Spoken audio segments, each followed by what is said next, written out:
extraordinary leadership and coalescing all of us in a collaborative way to lead this effort.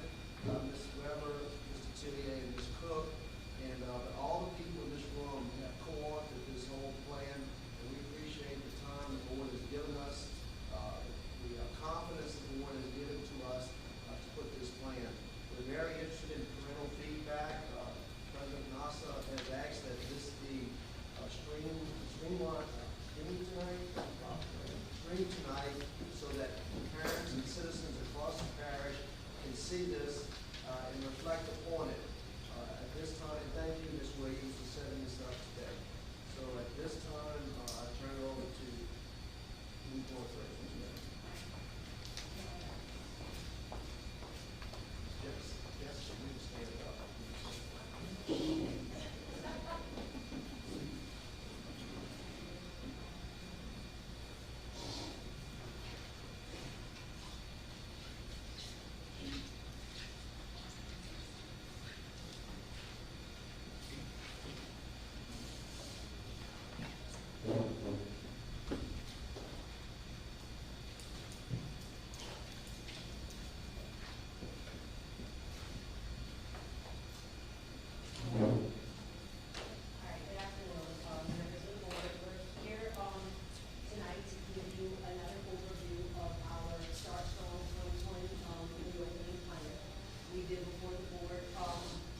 Speak a little loud, I'll let everybody hear it back.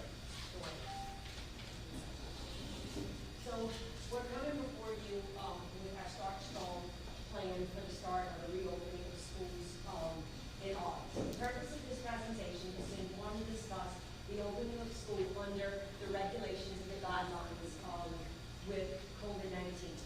We will also make a recommendation tonight to the board based on the current information and where we are now for the reopening. But please understand that this is not going before the board for a vote at this time because it's kind of a way out of the balance like everything else, that this is a fluid situation. We know that the governor and as well as Bessie is meeting again, and they will be giving out further guidance later next week and into the following week. Everything that we have planned is very fluid, and the purpose is to show the board as well as our community that we do have a plan. There's fluidness through the plan, and that we will be ready for the start of school no matter where we are. Our plans are in direct alignment to the state guidance. There are some things that are very specific to us, because as we talk about our reopening plan and our models in St. James Parish, we're going to show you 3 different models, 1, 2, and 3, very similar to the phases in the state with the 1, 2, and 3. But it is based on our needs and our priorities here in St. James. And I can't talk enough about the fluidness. I know we all know that. The state even has another buzzword with pivot. We use fluid and flexible because it kind of shows you that it can go either way. Pivot is a little bit more abrupt, but I think it's very applicable because at any time, it's sometimes not major adjustments. We are talking about minor, not minor changes, but major changes, and we have to be prepared to change with that. So that has been, a big part of our plan is the flexibility in.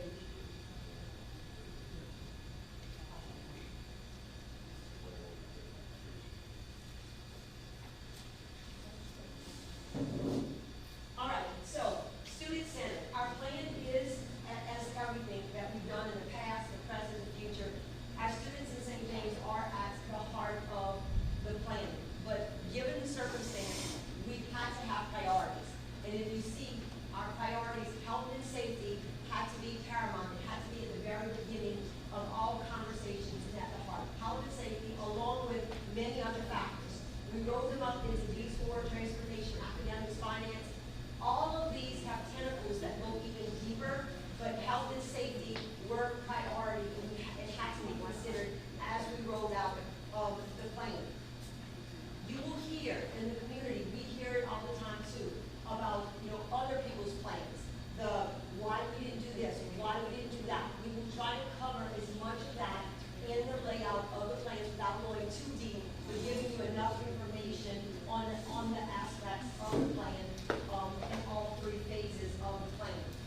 with that, we're going to go ahead and we're going to jump in. We have a planning chart. It's a little bit delayed. I don't want to click too many times because last time it went all the way through again. Here we go. So we're going to start with our phases, and Carol is going to start. That's what they're going to start. Okay.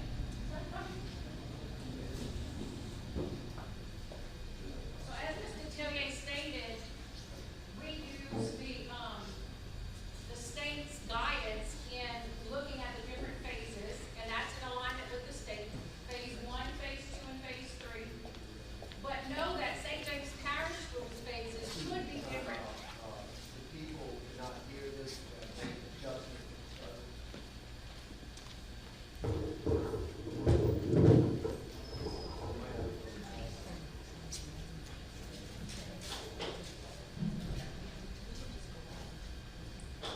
you want us to start over or start here? Does Andy start there or just press stand?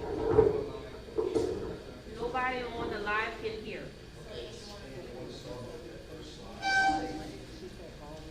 The video works, but the audio, they cannot hear your audio. Sorry, technical difficulty.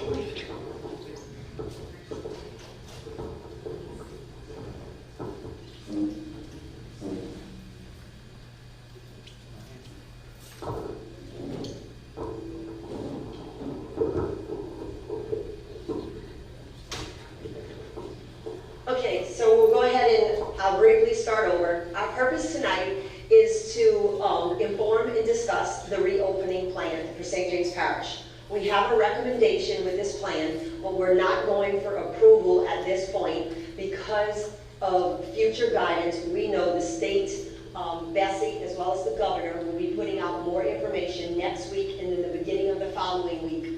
We have a detailed plan that covers any phase, and we feel that we are ready and we are working to be ready, even with some of the changes. But we do not want to approve something only to have to come back and amend it. So we are going to cover our plan along with our recommendation with you tonight, but it will be fluid and flexible enough as the new guidance comes down next week from the governor as well as Bessie. Our plan is in 3 phases, or 3 models, which mimics the phases. Everything that we've done is in alignment to the state phases. We have done some priorities based on St. James, and the priorities, our students are always first, always at the center, past, present, future, but health and safety had to be first, along with the rest, transportation, academics, finance. All of these have tentacles, all of these are multifaceted, but health and safety is first, and then we will work through the rest. The plan, as we work through, we will give the details of health and safety as well as transportation and academics. So with that, we'll go ahead and get started. Carol will start with our planning chart. So as you notice, instead of it saying phase 1, phase 2, phase 3 at the top, it says SJPS 1, SJPS 2, and SJPS 3. The reason we wrote that the way it is there is because of the fluidity that we are expecting from the state. If you've been watching the news, Annie, you do know that there are particular hot spots in the country, in the state. New Orleans has been having some difficulty as an example. So even though the state could be in phase 2, if we would have a hot spot here identified by the state, then we would be in phase 1 or vice versa. So just to explain to you why we're calling it SJPS 1, 2, and 3. The state guidance that was given to us, if we're in a phase 1, there is a 10 student limit or 10 persons in a classroom limit. So if we would be in phase 1 right now and school would start tomorrow, we can only put 10 students in the classroom, including the adult. 9 students plus the adult if it's 1 adult. Do know that we think this would be next to impossible because of we're not reaching enough kids. We don't have enough classroom space, etc. So we would never be able to divide the kids into small enough groups to fulfill these requirements. Phase 2, or St. James Parish Schools 2, the count is 25 in the classroom, including the adults. And Phase 3 is 50, including the adults. So do know that these are the guidelines, these are the requirements that the state has put us up against. So this is what we expect to do.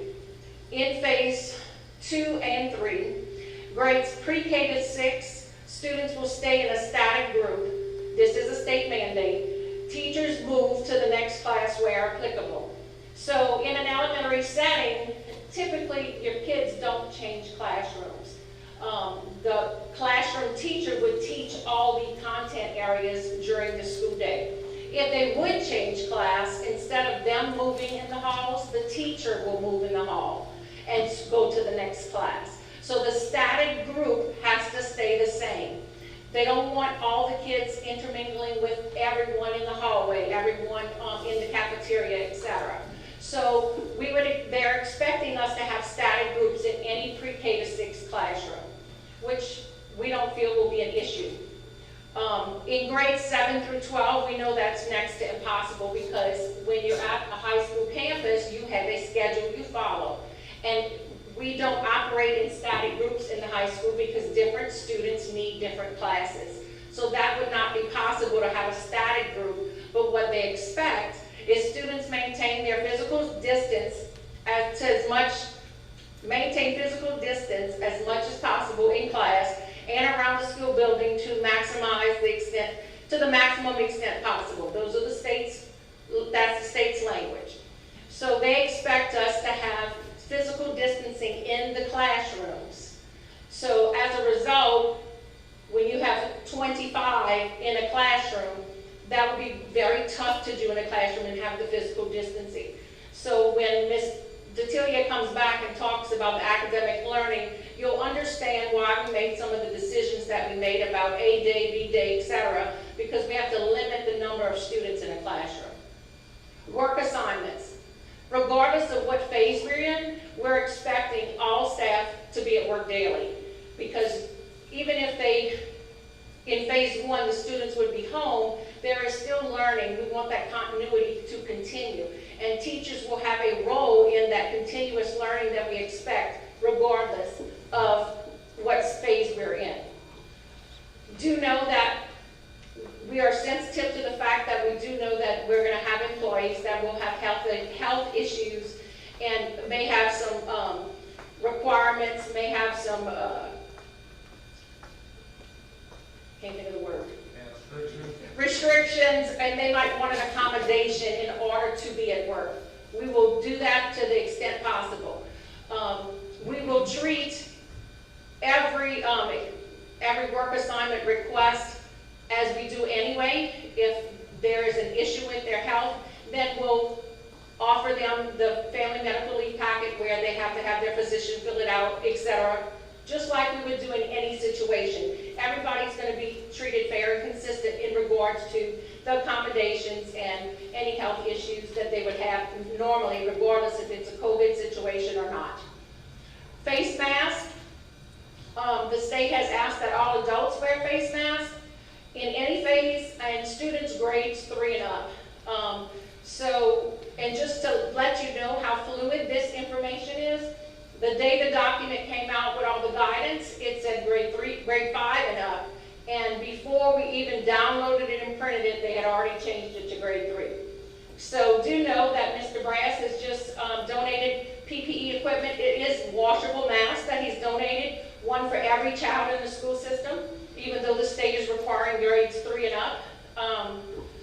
The district is also purchasing a cloth face mask for every student, and we are getting another one from GOSAP is providing another cloth face mask. So that's 3 cloth face masks for every child and every teacher. So do know that because this is a requirement, we already have most of those materials already in our possession for your children. We've also purchased the clear face shields for teachers, because we do know that we'll have some situations where students need to be able to see the lips of teachers, etc., with their hearing impaired, etc. So we have been proactive in the purchases that we have made to make sure that we're ready for any situation that we have. Personal hygiene, they are recommending that we have sanitizer available in each classroom, and hand washing or sanitizing upon entry into the class, as well as when they leave the class. We are in the process of having hand sanitizer dispensers located in every classroom, and they will be filled as part of a contract to make sure that we continuously have hand sanitizer available for the students, because we do not have running water in every classroom, so hand sanitizer was the next best option. In addition, athletics, and we do know by looking at the news that has been changing. The state is asking us to refrain from high contact or high risk sports and contact. So we are following the guidance that comes down from LHSAA. So I know that they have been meeting, and they're actually talking about flip-flopping some of the sports, etc., so that we don't miss out on a sport, but maybe play it in a different season. So we are following the guidance that LHSAA puts out. Now we'll walk into the academic learning, where you'll start to understand why some of these decisions are being made. So as we talk about the academic learning, we kind of broke it up into two big pieces. We're pretty much looking at how and what. So we have to start with how. First of all, how are we going to get the kids to here, and how are we going to teach them? That's your models. Are we going to be total distance? Are we going to be some type of hybrid in between? Or are our kids going to be able to come to us face to face? We plan for all three models. But as you look at it, the hybrid is by far the hardest model to pull off. But in doing so, in doing the hybrid, our kids are getting face to face, and they are getting virtual, which does set yourself up for the fluidness for if we go out in a group or in we call them pods. Because at any given time, if students are exposed and go out on quarantine, then in a sense, they become virtual in their distance for 10 to 14 days, depending on their symptoms. So the fluidness in these models are so important. It becomes at the center of what we have to do. It's what we have to consider. Every decision, everything that was discussed, we always had to ask the question, but if we go out, and not necessarily if we go out as a state, or even if we go out as a district, but if we go out in pieces and parts. So how do we help the teachers with that? That's a big part, because that fluidness is going to be constant. So as we plan out the hybrid half and half, we had choices. And you will hear other districts, what they did. If they're doing a hybrid, it will and can look very different from our hybrid. The purpose of a hybrid for us, when we talk about safety, it was that how do we get our kids back and still be able to practice the social distancing we need, but still have the brick and mortar in that face-to-face feel. So in our hybrid, our kids will come 2 days a week. So we will have a rotation. We'll have a Monday, Wednesday, an A, and then a B, a Tuesday, Thursday. So we'll have an A-B rotation. On Fridays, all students are home in this phase, in this model. Other districts, their hybrid could look different. It could be a week on, a week off. There's hybrids where elementary is coming 4 days, high school is total virtual. But there's lots of different models, and they had to do it based on their needs and what they could do. Also, you have to think about not only the CDC and the health and safety inside of our classrooms, but we also have health and safety with the buses. And in St. James Parish, our students, we heavily rely on bus transportation. Large percentage of our students ride the buses. So the CDC guidelines in bus transportation become just as important in our model, because we have to get our kids to school in a hybrid, even if we're just having 1 to 2 days of brick and mortar.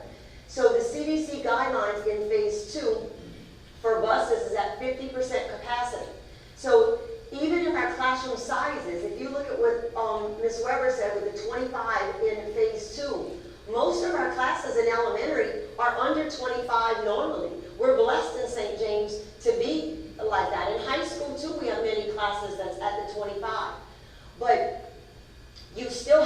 practice social distancing. And in our classrooms, we can't do 6 feet or close to 6 feet as what they're recommending if we have 25. And then how do we do 100% capacity with 50% bus capacity? Now you're talking about multiple routes, multiple fleets, starting school as early as 6, sometimes going into the evening to make enough trips to do that. Now I know other districts that is what they're doing. They're making multiple trips because all of their schools are community-based. So all of their the students live within a 10-mile radius. You could start, pick up 30, at 30, cut off, drop off, go right back. Long time ago when I was at Letcher Elementary, we could have done that. We have choice now. We have schools, we have children that travel to choice programs. That's not an option. So a lot went into hybrid, how, all of that. Very complicated. We have been on calls with other state superintendents. We do know a lot of our other hybrid plans and have considered many of them. But again, you have to look at our needs, our schools, and what we were able to do in coming up with the hybrid that we ended up with as our potential model. And currently, right now, if the numbers stay the same, this is where we would enter in August if everything stays the same with the numbers and the guidance. So we have a rotation of a Monday, Wednesday, Tuesday, Thursday with students coming in. We've heard questions, well, why not AABB? Or why not week on, week off? All of that. We looked into, does it make a difference with cleaning and bus transportation? You would think with cleaning, you're keeping them together, but regardless, our schools have to be cleaned at the end of every day. So that didn't matter. So then when you start looking at academics and you start talking to principals and you start talking to teachers and instructional people, if we could have them in closer intervals, that would help on the academic side. So if it doesn't make a difference with bus and it doesn't make a difference with the safety, then, so that's how we ended up landing on the every other day. And then Friday is a virtual day for everyone, and that Friday is a day where our teachers are doing and making sure that the attendance and the students are logging in and doing the virtual on the Tuesday, Thursdays, or Monday, Wednesday. Because remember, in this model, every day, Monday through Thursday, our teachers will have children in front of them.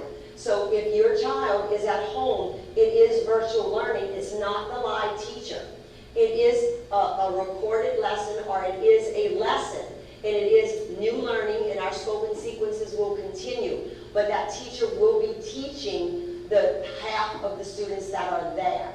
So it's going to be instrumental that on Fridays and throughout the week that we are checking for understanding, and we're making sure that our students are doing what they need to do when they are home. Professional development and how do we get parents and explain parents. Again, that's going to be a challenge too in this COVID, because we can't pull all into our open houses and do what we normally do. So we're in the process, we're talking to principals. We have instructional staff here, we have instructional coaches and LMSs in our school on how do we make videos, how do we get information out to parents to help with all of these changes and where we are. So all of that is in the works. Unfortunately, it's not posted yet, because again, it's fluid, but we are working on all of that, and we do know that that's a big need for our parents, for our students as a whole. So, no, I'm still on the other one, sorry. So as we go into, that's the how. So we're talking about the how. We're in the academics, we're looking at the hybrid every other day, with that fluidness to where at any time we can go distance, and we do hope to have all of our students back, but not until it is safe in that brick and mortar. So that's the how. Now we need to talk about the what. The what has changed as well, because how do we do all of this since how we're getting in the school has changed so much? So when you look at what our students are getting, basically you're looking at the heart of curriculum is students and standards. So we are looking at a lot of standards-based curriculum. Standards-based goes right into our tier. In Louisiana, if you keep up with Louisiana in our accountability, we have a unique, not all states have this, a tiered system for curriculum, where our state tiers our programs and the materials and the curriculum that we use to drive the standards in our school. And a lot of that it revolves around our state accountability, our tests. So the standards is what brings all of that together. So in having to prioritize and having a rhyme and reason with some of the decisions, basically what we did was students and standards are at the heart. But where a tier 1 curriculum with the state, where we can keep that tier 1 core instruction, we want to keep it. But when and if there's a big void with the virtual, because remember, every conversation was, if it's hybrid, can we flow straight in? Because that hybrid has that distance learning piece. So what is that tool that we can give our teachers to help our teachers with all of this? So we do have some curriculum changes and programs that we will be using, because where there was a tier 1 curriculum, meaning something we were already using, and there was a virtual piece that directly aligned to give the teacher that toolbox and that support, we went ahead and we purchased that. That was part of some of the monies and us prioritizing to give the teachers and the students that support. So a lot of the curriculum, we're looking at that, and so we have professional development. We'll be working with teachers on that to bridge that virtual that blends and aligns right into what they're doing on the day that they come. As fluid as possible, can easily roll in to what they're doing on the day that they're off. Because you can't turn on and off when they get face to face and then something, so all of that needs to be aligned and fluid. So we have a very big concerted effort to do that. In high school, it was a little more difficult because the tier 1 programs are not as robust. The state is well aware of that and knows that everything we do is in alignment with the state.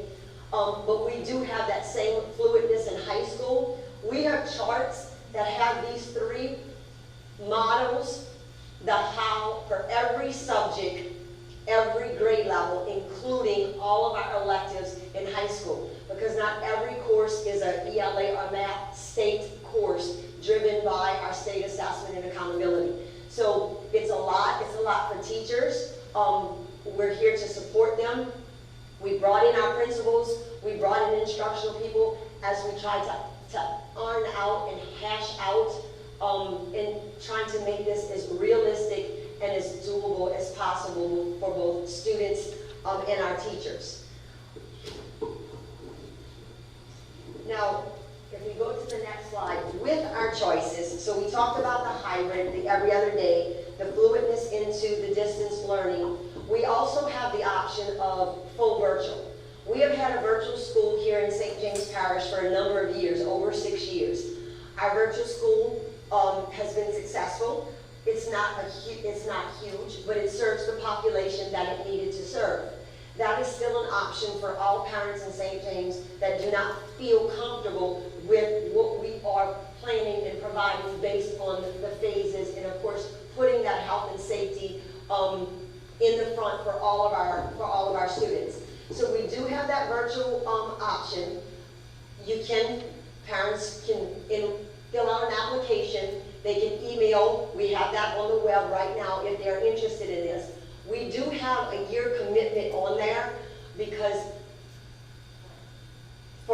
it's a year. In high school, it's a semester, but remember, we're block, so that is equivalent to a year. It's full courses, which is 4 courses. And for elementary, it would be a full year. And the reason for that is the programs and the curriculum inside of our virtual school, it is standards-based, just like the one that we are working. But the one that we are working is much more fluid with that face-to-face teacher behind the scenes. So we are customizing the virtual piece with our state scope and sequence with tier 1. So the scope and sequences may not be identical. So that's the reason that we don't have that fluidness that you could start in the virtual school and just easily come out into our schools. You can come back and forth, but at year's end. And that's to set up the students for success. By year's end, they can get to the same point. But within the year, there are some things that are different with the pacing and, of course, the grading protocols, in that our teachers will be putting everything in J Campus as normal with reporting periods, and and our virtual school uses a different system. So there's a number of aspects within the system, so it's still a viable option, it's a good option if you need it, if parents need it, but it just doesn't lend itself quite to the fluidity of the programs, the virtual piece that we are building out in our phase 1, 2, or SJ2, 1, 2, and 3 model. But that is still out there. I think I covered, we've had some questions along the line of the virtual about the year long and the difference between the virtual school and our hybrid model, which again, our hybrid model is based on the teacher scope and sequence of our tier 1 curriculum and then that fluidness.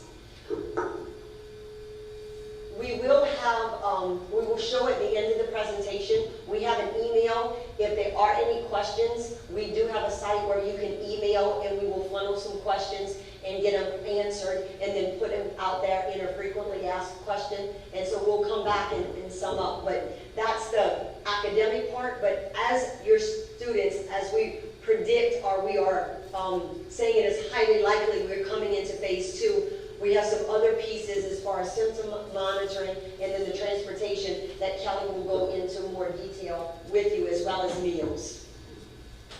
Mr. Curious, Yes. are y'all going to cover the complexity of the feeding of the students? Ms.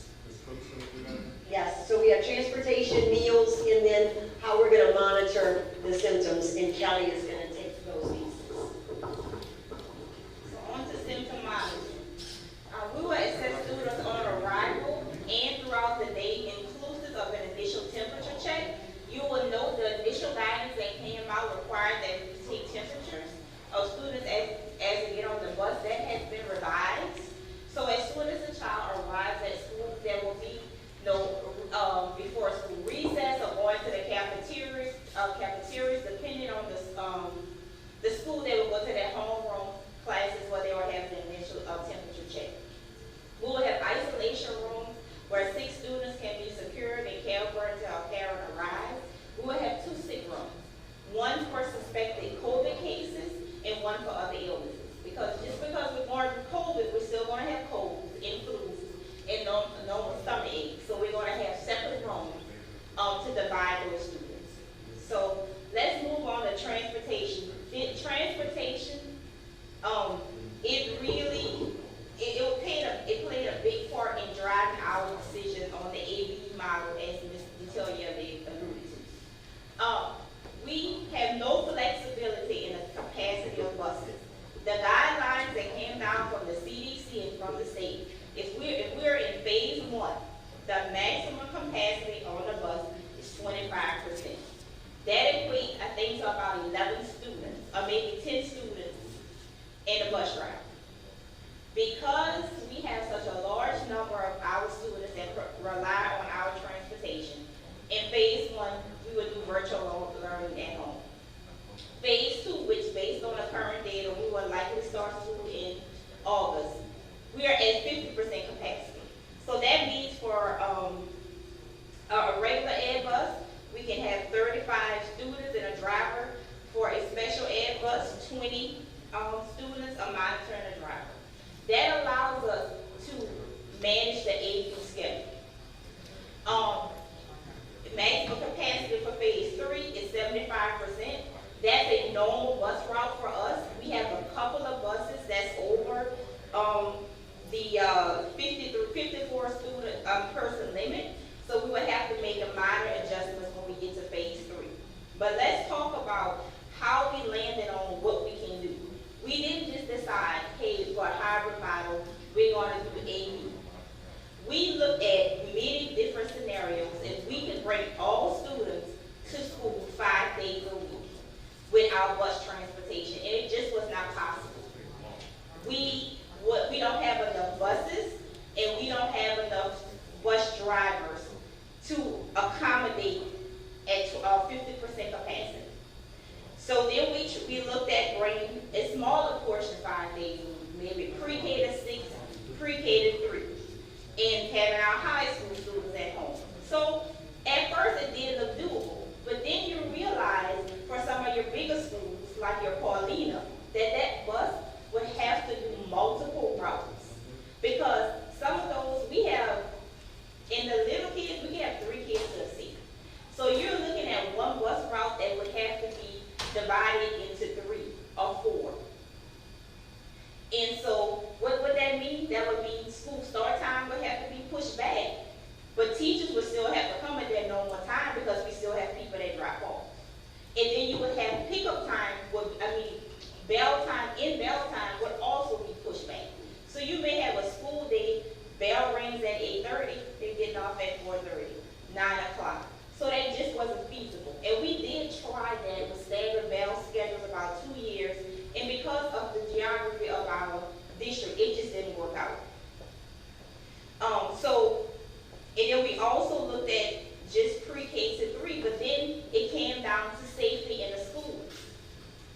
following the safety guidelines we have to. The AB model that we came up with was the safest, and it's the one that we can carry out with transportation. Something else that we looked at, it was getting additional drivers in buses. Well, unfortunately, there's a 6-month wait period for a new bus. Because some of the bus manufacturers, and I have them written down, Thomas, International Bus Brand, they had to close their factories because their employees were getting COVID. So right now, if you don't have the physical bus in your district, there is a 6-month wait to get a new bus. So even if we did have a blank check to just add routes and add drivers, we could not get the buses needed to accomplish trying to bring everybody back in phase 2. Also, for the AB schedule, the district has assigned the A designation and B designation to students. It was done at the district level because we wanted to accommodate families to the greatest extent possible. So we started at the district level and we identified every child that lived in the same household to try to accommodate parents. So if you have a child that's at Lutcher High School, one at Pauline Elementary, and one at Gramercy, they will all attend school on the same day. So you won't have, 2 of your kids home one day and one at school. So to the greatest extent possible, we are trying to accommodate families and siblings being on the same schedule. Now, I didn't say 100% because there are going to be some outliers that we may not be to accommodate. But to the greatest extent possible, we are trying to accommodate families and siblings. And I know we would probably get requests saying, well, I want my child to come on Tuesday, Thursday, as opposed to Monday, Wednesday. Normally, we try to accommodate so that we can work with our parents. But just changing one student from a Monday, Tuesday could have a trickle effect because it's a balance. It's just not the buses. We also have children that are car riders. So when we assign AB, you have to take into account car riders and non-car riders. So switching someone from A to B may put your classroom over limit or it may put a bus over limit. And it may have a trickle effect. So we just ask that parents understand that and understand that we have tried to accommodate families and siblings to the greatest extent possible. Something else, bus change requests. My office processes bus change requests for addresses, and we get them every day. At some point, if we haven't decided, those requests, unless they accompany a court order, a court order from a judge, because a custody arrangement, we will not be able to accommodate those requests. Again, because our buses are going to be at capacity with 34 students and a bus driver. And if we have, if you decide, oh wait, I want my child to go here in the evening, it's just not affecting you now.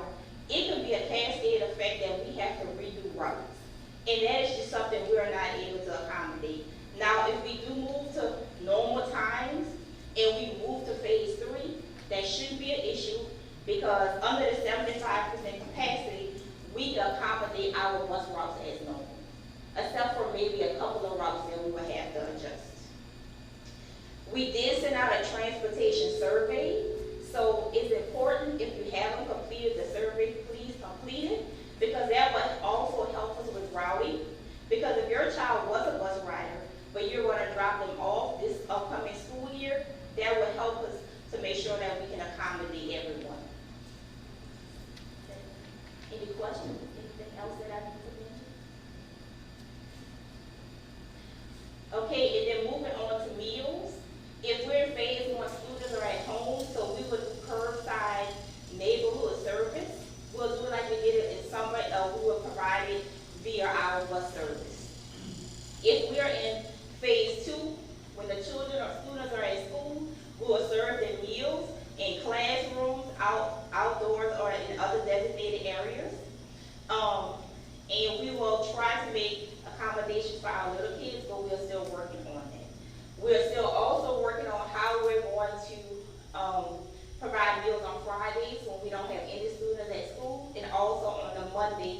will not have access to our B students.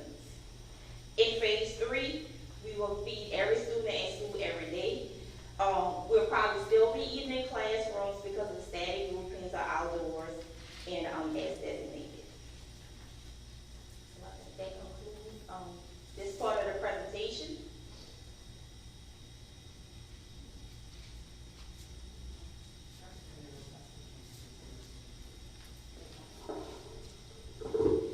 All right, I know we said this already, but given the information at this point in time, we are thinking that Model 2 is most likely.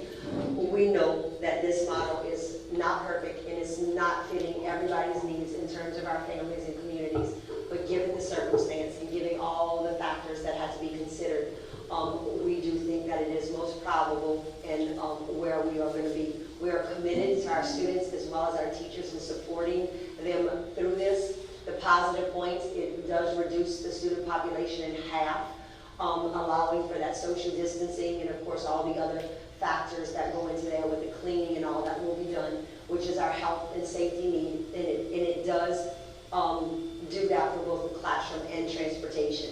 And then it also allows our students to interact with our teachers, which we know we want to get our students back. We need that interaction, but it does allow for that, which is a big academic need. So the two positive points there. And then, of course, we are asking, just to be as positive as possible. Let us know if you have questions. We will post the site afterwards. This is just something on Facebook. It was kind of positive, so we pulled it out. As your leaders begin to plan for what school will look like in the near future, we need to pray for them. If school starts normally, people will be angry. If school starts with restrictions, people will be angry. If we wear masks, people will be angry. If we don't wear masks, people will be angry. If student sports are canceled, people will be angry. If student sports are allowed to continue without spectators, people will be angry. If we have staggered start times, continued distance learning, or a combination of both, which is what we're doing, people will be angry. So we are, everyone in a sense, in a lose-lose situation in that respect, because we can't meet everybody's needs in this circumstance. But we are committed to our students. It is uncharted waters, so we will do the best we can. We are committed to all of our students and our families. The last screen that we will put up, and we'll leave it up for a minute before we take the video off. It is an email set up for this that we will be able to funnel some questions, and then we do plan to do like a Q&A like we did at the beginning of COVID, where we posted it, so people would just have a place that they can go for question and answer. Board members, if you have questions.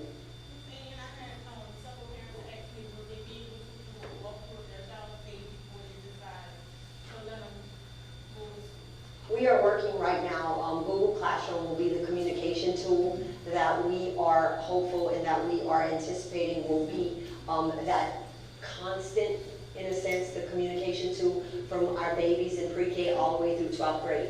So we are looking at, we call it a student daily planner that will be inside of Google Classroom. The framework will be similar in all of our grades, but of course, pre-K is different from a 9th grader, so they'll have some differences. But it's a mechanism that